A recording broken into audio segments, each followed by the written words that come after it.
The Punisher, 1989. I've had this movie for about 10 years. When I first started my movie collection, I was shocked that they made a Punisher movie in 1989. The only ones I was familiar with were the 2004 Punisher film and Punisher Warzone. So in 2012, I got this movie. Right? Stars Dolph Lundgren and Louis Gossett Jr. As far as the plot goes, it's been 5 years since he's been the Punisher. And he's been racking up kills ever since. In fact, he's killed 125 people. That's how many charges he will be on trial for. He may have killed even more than that.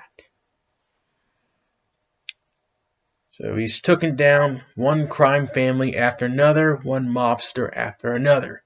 And the mobster he is trying to kill in this movie is Johnny Franco, the man that put the hit on his family.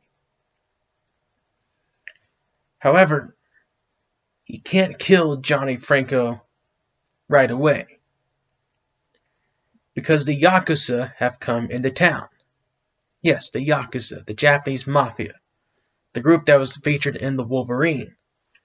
Is Punisher 1989 in the same universe as the Wolverine? Will feature the Yakuza? Maybe. I don't know. But the Yakuza, they have come to town and they want to take over the mob scene here in the States. So they abduct all the mobsters' children. And Johnny Franco wants to make a deal with Frank Castle. He wants Frank Castle to rescue the kids. In return, he will return Louis Gossett Jr.'s character.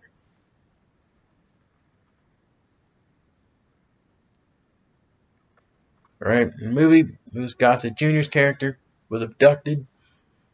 Forgot the character that he played. But he was a police officer, so was Frank Castle. They were on some type of transport to the courthouse.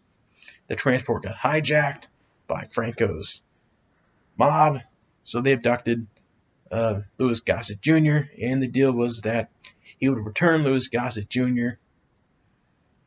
if Frank Castle would cooperate with the deal, and so he does. Okay, I think his name is Jake Berkowitz. That's Frank Castle's partner's name, Jake Berkowitz, I think. Alright. So Frank Castle accepts the deal. He will rescue the kids. In return, Jake Berkowitz is safe. Alright.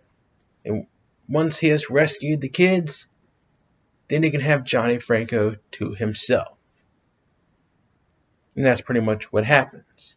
Rescues the kids, kills all the members of the Yakuza, and then he gets one final showdown with Johnny Franco, which Franco gets killed by Frank Castle at the end. His son Tommy survives, and Frank Castle gives him a warning that Tommy must be a good man. If not, the Punisher will be waiting. As far as the positives go, I like Dolph Lundgren as the Punisher. I think this was a very odd choice to begin with, but I thought he did alright. I like Louis Gossett Jr. Seen his projects and Roots and The Watchmen, so that was pretty good. I like the chemistry between Frank Castle and Johnny Franco. The action is good. There's a lot of shootings and knife stabbings, and they're pretty cool to see. So the action they nailed. As far as the negatives to this movie goes, it's a basic 80s plot line. Right? They set up a type of generic plot line, and that pretty much just leads to a bunch of shootings and stabbings and generic action scenes that make up the majority of the film. And that's what this film has a lot of. A lot of action scenes. Not really a lot of character or story development, but it's just straight up action. Which they nailed the action part on. As far as the story goes, there's bits and pieces here and there, but it's pretty basic. Alright?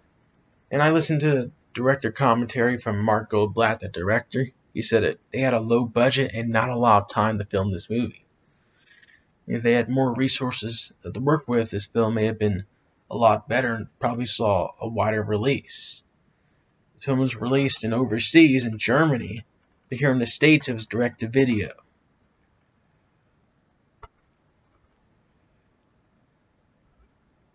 In the film, it kind of showed that.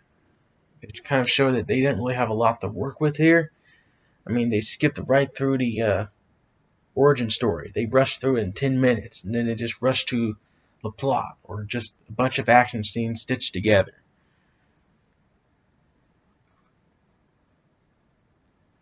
They brought in Mark Kamen in this film, creator of Karate Kid, and he kind of made this film into a 1980s action, karate, martial arts, mobster type of film. And my other negative, where's the skull? Where's the skull? Why is the skull not on his chest? Where is it? Well, he doesn't wear the skull on his chest, but it is embedded on the knife that he uses. It's engraved on the knife that he uses. So the skull is represented in the film, just not on his chest, like in the other Punisher movies and other forms of media he is in. Alright, that's the positives, that's the negatives. My rating, I would give it an 8 out of 10. I think it's a good 1980s action film. If you're one of those types of people out there that like to see classic action films of the 70s and 80s, this film will be up there. Maybe not top 10, maybe not 25, but maybe top 50. So The Punisher 1989, I'll give it an 8 out of 10. Right? The action scenes are good. When he stabs someone with a knife, they bleed. So they're not afraid to show color in this film. So the 1980s cliche action stuff, like I said, they nail it. And that's pretty much about it. And that's pretty much what this film kind of needed to be. It's a low budget film. They don't really need to go out there, get $1 billion at the box office. They just need to go out there and make a movie. And I felt like they did with the resources that they were working with.